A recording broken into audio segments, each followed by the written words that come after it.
Alors bonjour, nous continuons notre série de leçons sur les conflits et nous avions dit que les conflits peuvent arriver chez les chrétiens, que les conflits sont motivés par la nature humaine souvent et donc nous sommes en droit de nous poser la question aujourd'hui d'où viennent les conflits et c'est ce que nous allons faire. Lorsque nous lisons Jacques chapitre 4 verset 1, d'où viennent les conflits et d'où viennent les luttes parmi vous? N'est-ce pas de vos passions qui combattent dans vos membres? Nous avons examiné l'exemple des Galates et des Corinthiens et nous avons appris que les conflits arrivent même chez les chrétiens et même dans les églises. Nous avons également vu, comme je l'ai dit, que notre réaction au conflit peut être contrôlée par notre nature humaine ou, à l'inverse, par le Saint-Esprit qui vit maintenant en nous. Le texte de Jacques nous dit clairement qu'il y a donc un combat qui se livre en nous. Alors, il y a clairement pas juste les chrétiens qui vivent des conflits, les gens qui ne le sont pas également, et donc de nombreuses approches sont proposées dans des livres, par des psychologues, par notre société pour régler les conflits. La plupart supposent souvent qu'on va arriver à régler les choses en discutant, en parlant, en communiquant mieux, mais il leur manque un élément essentiel dont ils ne tiennent pas compte, c'est la nature du cœur humain. C'est un enseignement essentiel dont la Bible ne se prive pas de nous parler. Quelqu'un a dit cette citation, « Les conflits apparaissent quand on est en désaccord avec quelqu'un au sujet de ce que l'on pense, de ce que l'on veut ou de ce que l'on fait. » Et ça ne nous aide pas quand nous sommes bombardés dans notre société de slogans populaires tels que « Ah, j'ai le droit de, je mérite que, c'est injuste, ne te laisse pas faire, je suis libre de, je n'accepte pas d'être traité ainsi, etc. » Pour revenir à Jacques, les conflits apparaissent parce que nous n'avons pas suffisamment réalisé comment notre ancienne nature jette de l'huile sur le feu. Les conflits peuvent venir d'une multitude de causes, et voici quelques-unes des plus courantes. La première, et ça nous arrive souvent, c'est les malentendus. Parfois, nous avons simplement mal compris, mal interprété, mal expliqué, mal écouté, ou nous avons sauté aux conclusions trop vite. C'est quelque chose qui m'arrive régulièrement avec mes enfants, c'est quelque chose que j'ai constaté dans le monde autour de moi fois après fois après fois. Notre nature humaine a tendance à supposer le pire tout de suite, alors que Dieu nous demande, maintenant que nous sommes conduits par l'Esprit, de supposer le bien jusqu'à preuve du contraire. Alors vous me direz, Jean-Philippe, pas facile ce que tu dis là. Est-ce que ça se trouve dans la Bible? Eh bien oui, dans 1 Corinthiens 13, verset 5, et c'est perdu au milieu du verset, donc on ne le remarque pas toujours, l'amour ne soupçonne pas le mal.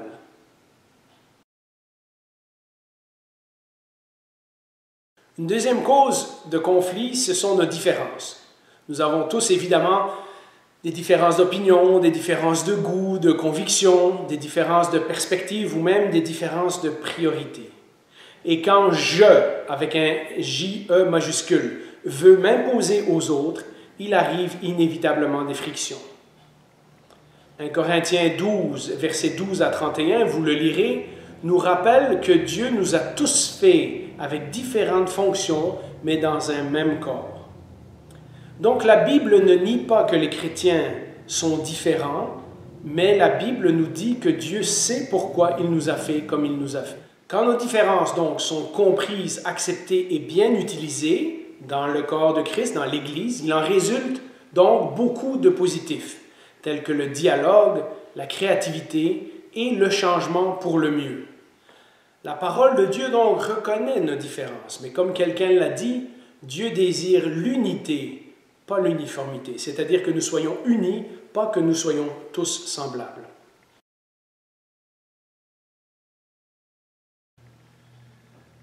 Une troisième cause de conflit peut être le sentiment d'injustice. Et ça peut être réel ou ce que l'on perçoit comme de l'injustice.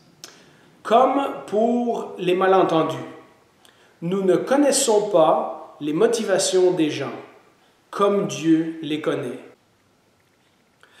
Rappelons-nous que lui, il voit dans les cœurs, et nous pas. Parfois, ce que nous ressentons comme une injustice était en fait motivé par de bonnes intentions, mais a peut-être été mal fait ou mal exprimé.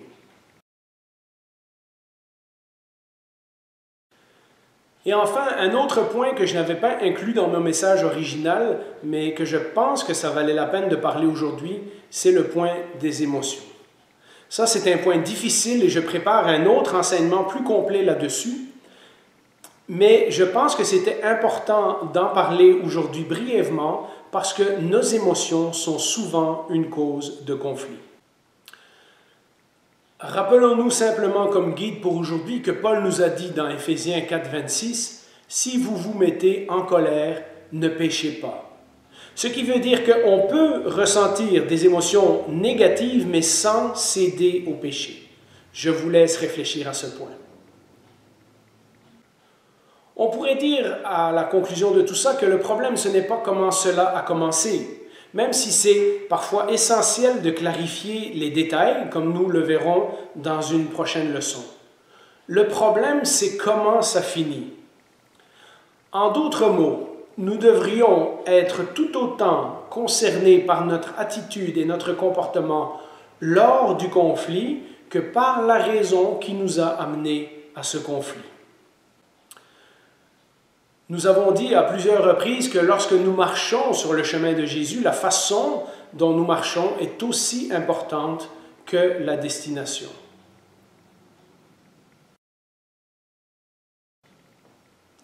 Alors on peut se poser la question, à quoi sert un conflit? Eh bien, étonnamment, le conflit n'est pas toujours une mauvaise chose. Nous avons fini avec cela la dernière fois, cette citation de quelqu'un qui disait que chaque conflit est un test. Permettez-moi de revenir là-dessus.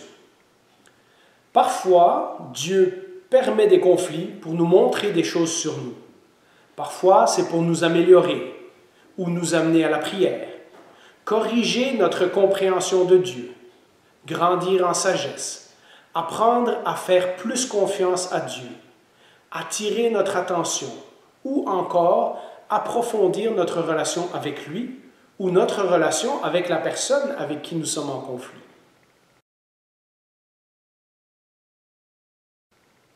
Alors, je veux attirer votre attention sur un autre exemple biblique que l'Église de Jérusalem a vécu au début. Et nous trouvons ce récit dans Actes chapitre 6, versets 1 à 4. À cette époque-là, alors que le nombre des disciples augmentait, donc on parle du début de l'Église, les hellénistes, c'est-à-dire les Grecs, murmurèrent contre les Hébreux parce que leurs veuves étaient négligées lors des distributions quotidiennes. Donc l'Église s'occupait des veuves et faisait des distributions de nourriture. Les 12 convoquèrent l'ensemble des disciples et dirent « Il ne convient pas que nous délaissions la parole de Dieu pour servir aux tables. C'est pourquoi, frères et sœurs, choisissez parmi vous 7 hommes de qui l'on rende un bon témoignage, remplis d'Esprit Saint et de sagesse, et nous les chargerons de ce travail. Quant à nous, nous continuerons à nous consacrer à la prière et au ministère de la parole. » Alors, si nous analysons rapidement ce passage, qu'est-ce que nous voyons? Bien, au verset 1, nous voyons la réaction de ceux qui subissent une injustice. Et quelle est-elle? Les murmures. Que pensez-vous qui se serait passé dans l'Église primitive si cette situation n'avait pas été adressée? Eh bien, je pense que ce n'est pas difficile d'imaginer la division de l'Église de Jérusalem. Au verset 2, on voit comment les apôtres ont réagi. Une rencontre, discussion du problème, ils ont proposé des solutions. Notez qu'ils n'ont pas nié le problème, mais qu'ils ont souligné les conséquences plus graves que cette situation pourrait avoir sur leur capacité à diriger l'Église dans la parole et la prière. Et quelle a été la conclusion de cette rencontre? Eh bien, nous le lisons au verset 5 à 7, toujours dans Actes chapitre 6. Cette proposition plut à toute l'assemblée, Ils choisirent Étienne, un homme plein de foi et d'Esprit Saint, Philippe, Procore, Nicanor, Timon, Parménas et Nicolas, un non-juif d'Antioche converti. Ils les présentèrent aux apôtres et ils posèrent les mains sur eux en priant. La parole de Dieu se propageait de plus en plus, le nombre des disciples augmentait beaucoup à Jérusalem et une grande foule de prêtres obéissait à la foi. Nous lisons au verset 5 que cette proposition plut à toute l'assemblée. Et donc, quel en a été le résultat? Eh bien, au verset 7, nous l'avons lu, la parole de Dieu se propageait de plus en plus, le nombre des disciples augmentait beaucoup à Jérusalem et une grande foule de prêtres, donc des gens qui auparavant étaient peut-être opposés à l'enseignement de Jésus, obéissaient à la foi. La conclusion de tout ça, c'est qu'un conflit ne devrait jamais être vu comme un dérangement ou comme une catastrophe, mais comme une occasion de grandir. Il nous donnera l'occasion de mettre en pratique ce que nous prêchons. Et c'est Jacques, à nouveau, qui nous amène à cette conclusion. Et nous lisons cela dans Jacques chapitre 1, verset 22, un verset que vous connaissez. « Mettez en pratique la parole et ne vous contentez pas de l'écouter en vous trompant vous-même par de faux raisonnements. » Alors je vous laisse avec ces réflexions et je vous invite à me rejoindre pour la prochaine leçon.